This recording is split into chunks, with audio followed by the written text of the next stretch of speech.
नमस्कार, मैं हूं गौरव यादव। बिहार में तेजस्वी यादव ने कहा कि जमाई हो, बेटी हो या आरएसएस के कोटे वाले हो तो आपको पद मिलना जरूरी है।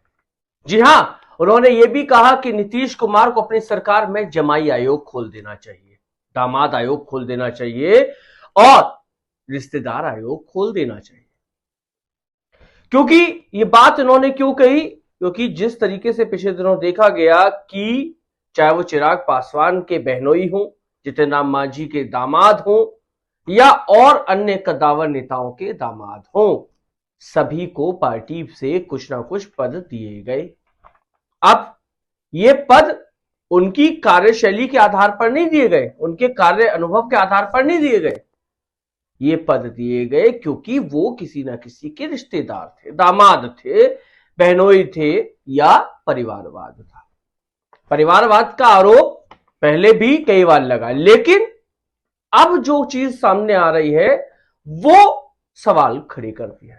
जैसे कि जेडीयू के पूर्व कार्यकारी अध्यक्ष संजय झा की दोनों बेटियों को सुप्रीम कोर्ट में सरकारी वकील नियुक्त कर दिया जाता है। उनके पास इतना अनुभव नहीं कि वो सरकारी वकील बने, लेकिन उनको ना सिर्फ सरकारी वकील नियुक्त किया जाता है बल्कि सरकार की तरफ से होने वाले मुकदमों को लड़ने का उनको पैनल में एनरोल भी कर लिया जाता है, यानी ग्रुप ए के पैनल में उनको एनरोल कर लिया जाता है, जिस पर सवाल खड़े हो रहे हैं।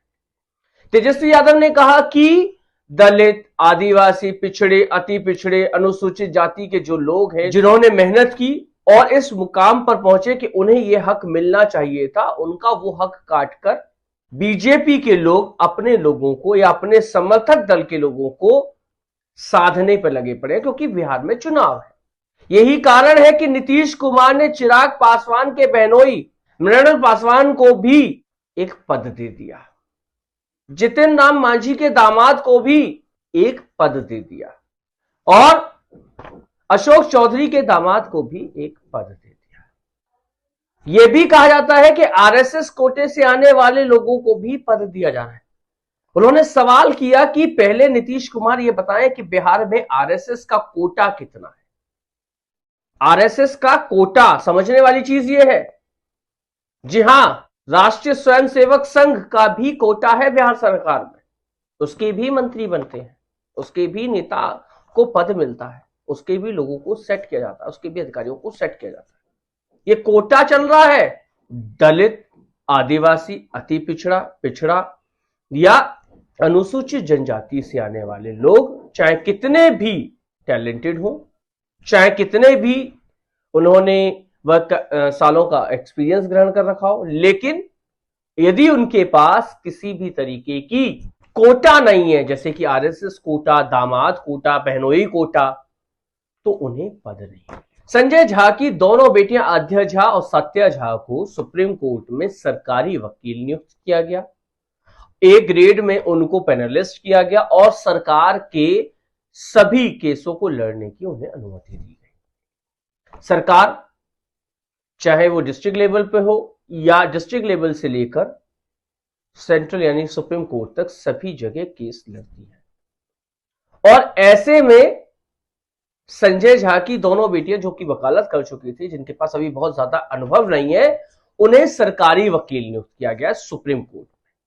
कौन सा गणित बिठाया गया ये तो समझने वाली चीज है, लेकिन इस गणित से, इस तोड़ मोड़ से कितने ऐसे लोग हैं जो वाकई में इस पद के दावेदार थे, सरकारी वकील की लाइन में थे, जिनको वाकई में सरकारी वकील बनना था, उनको दरकिनार कर दिया गया, उनको साइड कर दिया गया और इन दोनों बेटियों, एक को भी नहीं, दोनों को पद दे दिया गया।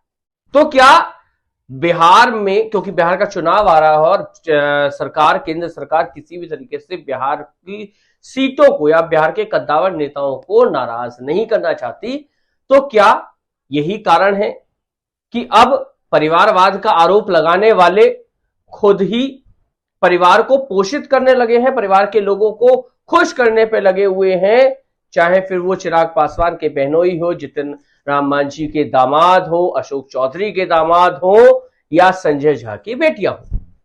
सभी को कुछ ना कुछ पद दिए जा रहे हैं। यही आरोप तेजस्वी यादव ने नीतीश कुमार पर लगाया और उन्होंने यह भी कहा कि नीतीश कुमार के बेटे निशांत कुमार को पार्टी में पद पर आने नहीं दिया जा रहा, क्योंकि निशांत यदि पार्टी के आते हैं और किसी पद पर लड़ते हैं या कहीं से वो चुनाव लड़ते हैं तो वो बागडोर संभालेंगे और नीतीश कुमार रिटायरमेंट ले लेंगे। लेकिन नीतीश कुमार की अब मनोस्थिति वैसी नहीं रही, वो उनके डिसीजन सब अच्छे नहीं रहे, तो यही कारण है कि उनको मोहरे की तरह इस्तेमाल किया जा रहा है और उनके बेटे निशांत को एक्टिव रूप से राजनीति में नहीं आने दिया जा रहा। बहरहाल जो भी कुछ हो, परिवारवाद चरम पर है। अब देखना यह होगा कि आखिर जैसे बीजेपी के लोगों को या बीजेपी समर्थक दल के लोगों को पद मिल रहे हैं, ऐसे क्या वाकई में ईमानदारी के साथ उन लोगों को भी